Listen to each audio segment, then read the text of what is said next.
শুক্রবার মানে কিন্তু শুধু একটা ছুটির দিন না, শুক্রবার মানে হচ্ছে অনেক অনেক কাজ, আর তার সাথে সবথেকে বড় কাজ হচ্ছে নিজের হাতে রান্না করে মজার মজার খাবারগুলো নিজের প্রিয়জনদের সাথে একই টেবিলে বসে খাওয়া আর অনেক অনেক গল্প করা। আসসালামু আলাইকুম এভরিওয়ান, চলে আসলাম আরেকটা সুন্দর ব্লগ নিয়ে। আজকের ব্লগটা হচ্ছে উইকেন্ড স্পেশাল ব্লগ। ছুটির দিন মানেই কিন্তু অনেক অনেক আনন্দ, অনেক অনেক মজা, কারণ ছুটির দিনে আমরা সবাই বাসায় থাকি। আর ছুটির দিন আসার আগের দিন থেকেই কিন্তু আমরা ভাবতে শুরু করে দেই যে কি কি রান্না করা যায় প্রিয়জনদের জন্য, তাই না? আর জান বাচ্চা আর আমার কাছে শুক্র শনিবারটা অনেক বেশি ভালো লাগার থাকে, কারণ জান্নাতের বাবা বাসায় থাকে তাই। তো সকালবেলা ঘুম থেকে উঠেই কিচেনে চলে গেলাম, কারণ আজকে তাদের জন্য অনেক মজার মজার কিছু রান্না করব। জান বাচ্চা আর জান বাচ্চার বাবা দুইজনই কিন্তু আমার হাতে রান্না খেতে বেশ পছন্দ করে, আর শুক্রবার দিনটা আমি ওদের জন্য সবসময় স্পেশাল কিছু করার ট্রাই করি। কাজ তো বেড়ে গেছে, ডিপ অফ করে রেখেছিলাম গোস্ত বের করার জন্য, আর এই তো সব কিছু এখানে রেখেছি। আর এদিকে এখন ডিপও আমার ক্লিন করে নিতে হবে। আর এই তো ডিপ ক্লিন করা হয়ে গেছে, এখন নাস্তাও করে নিব, কারণ হচ্ছে সকালে ঘুম থেকে উঠেই এই কাজে লেগে পড়েছি। সো নাস্তাও করিনি এখনও। ফ্রাইডের আরেকটা স্পেশাল দিকও হচ্ছে চুলার গ্যাসও কমে যাওয়া। দেখা যায় ফ্রাইডেতে স্পেশাল কিছু রান্নাবান্নার আয়োজন করা হয়, এই টাইপের ইনভিটেশনসও থাকে। সো গ্যাসের যদি অবস্থা থাকে তা আবার অফ ডেজে তখন কেমন লাগে। বন্ধের দিনগুলো তো দেখা যায় যে একটু স্পেশালভাবে নাস্তা করতেও বেশ ভালো লাগে, কারণ তখন আর তাড়াহুড়ো থাকে না।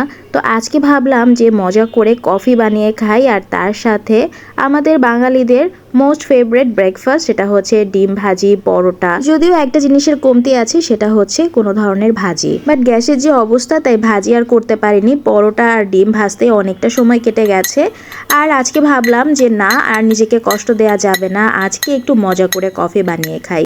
অন্য টাইমে তো দেখা যায় যে শুধু ব্ল্যাক কফি খেয়ে নেই, বাট আজকে মনে হলো যে একটু মজা করে কফিটা খাই, তাই একদম ক্রিমি ক্রিমি করে কফিটা বানিয়েছি, যেটা খেতে খুবই বেশি মজা।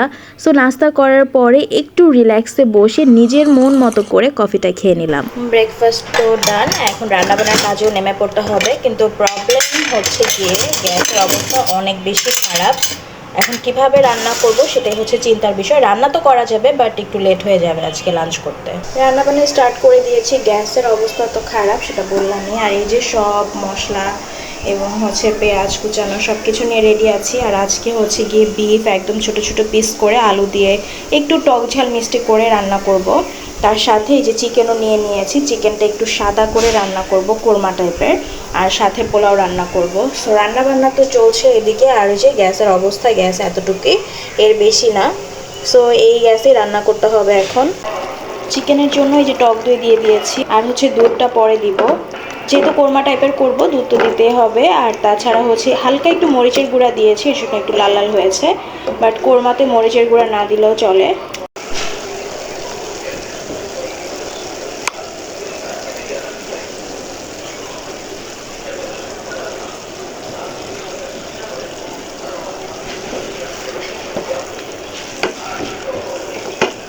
রান্নাবান্না করতে করতে ভাবলাম যে বারান্দায় যে শুকনো কাপড়গুলো আছে সেগুলো তুলে ফেলি, কারণ আরও অনেকগুলো কাপড় আজকে ধুয়ে নিতে হবে। তাই শুকনো কাপড়গুলো বারান্দা থেকে নিয়ে আসলেই ভালো হবে, তাহলে যে কাপড়গুলো ধুবো সেগুলো আবার বারান্দায় দিয়ে দেওয়া যাবে। চিকেন ভালো করে কষিয়ে নিয়েছি, তেল উঠে গেছে উপরে, এখন আমি দুধ দিয়ে দিচ্ছি। আমি আর এক্সট্রা কোনো পানি অ্যাড করব না। আর হচ্ছে গিয়ে কাঁচামরিচ অ্যাড করে দিব।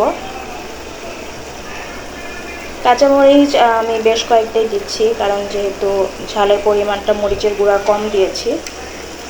জান বাচ্চা এরকম থেকে উঠে গেছে, তো ব্রাশ করে নিচ্ছে। আর আজকে একটু লেট করেই উঠেছে তারা, কারণ যেহেতু অফ ডে, আর অফ ডেজে তো তাদের কোনো টেনশন থাকে না। জান বাচ্চাকে নাস্তা করিয়ে দিয়েছিলাম, দেন ও একটু পানি খেয়ে নিচ্ছে।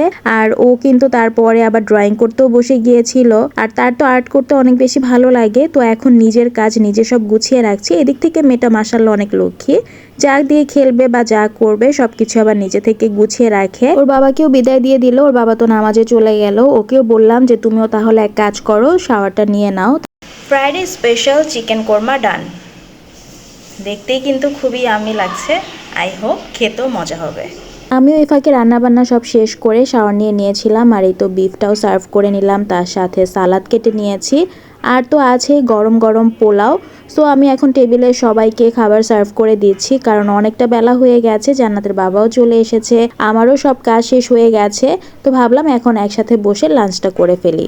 পরিবারকে সময় দেয়া এবং পরিবারের সাথে কাটানোর সময়গুলো কিন্তু এক একটা ব্লেসিংস, আর এগুলোই কিন্তু এক একটা মেমোরি হয়ে থাকে আমাদের লাইফ টাইমের জন্য।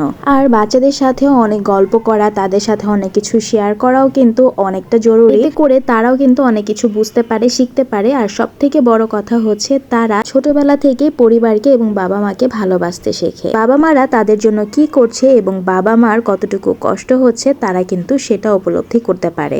আলহামদুলিল্লাহ, আমাদের সময়টা তো অনেক ভালো কেটেছে। 3 জন মিলে একসাথে বসে লাঞ্চ করলাম, আর খাবারগুলো বেশ মজা হয়েছে। ওদের কাছে ভালো লেগেছে, সেটাই হচ্ছে আমার সার্থকতা। আর অনেক অনেক গল্প করলাম, আর আমি দোয়া করি আপনাদের সময়গুলো যেন এভাবেই ভালো যায়। সবাই ভালো থাকবেন, সুস্থ থাকবেন। সবার কাছ থেকে বিদায় নিয়ে নিচ্ছি।